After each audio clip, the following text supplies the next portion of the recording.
if your head is hurting, it's probably because you're looking at a bunch of polynomials. All right, so what we're looking at is, we've talked about like terms, we've talked about what polynomials are in some of the other videos. So now we're gonna actually apply this practice with adding and subtracting.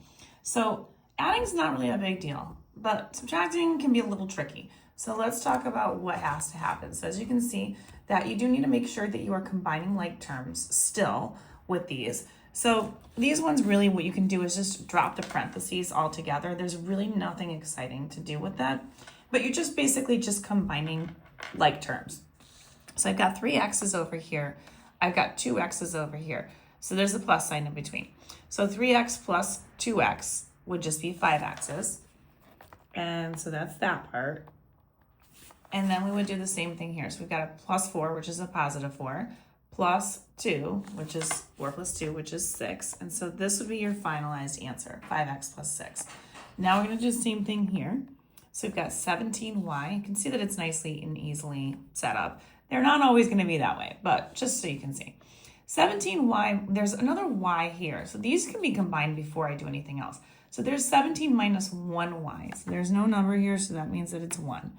So 17 minus 1 is 16. Then I've got plus 4y. So 16 plus 4 is 20y. Plus I have another 3y. So that is 23y. So there's a whole bunch of y's here, 23 of them all together.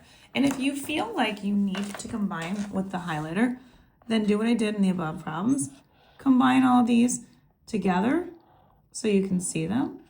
And it might make it easier for you if that helps. And then I'm going to do the other ones, which is just the constants. So we have a plus 3, plus 3.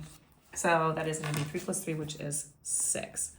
And then my last one for addition, combine the a's together. So we've got 6a plus a negative 5a, or just 6 minus 5, which is 1a. Now, if you don't feel comfortable just doing 1a, which is written like that, then you can put the 1 in front of it. That's fine. You just won't see it written like that, just so you know. And then that's the only a's we have. So we're just going to do 6 plus a negative 5, or just 6 minus 5, which is a negative 1 or a minus 1. And that's all there is to adding polynomials. That's it. So if you want more questions like this, you can find them on my YouTube, Instagram, and TikTok at U1Algebra. All these are going to be located in my GED playlist. Don't forget to like, share, follow me for more, save it for later, and look for the next one, which is going to be subtracting, which is a little bit scarier than these. And I promise you, I'll make it easy. Talk to you soon.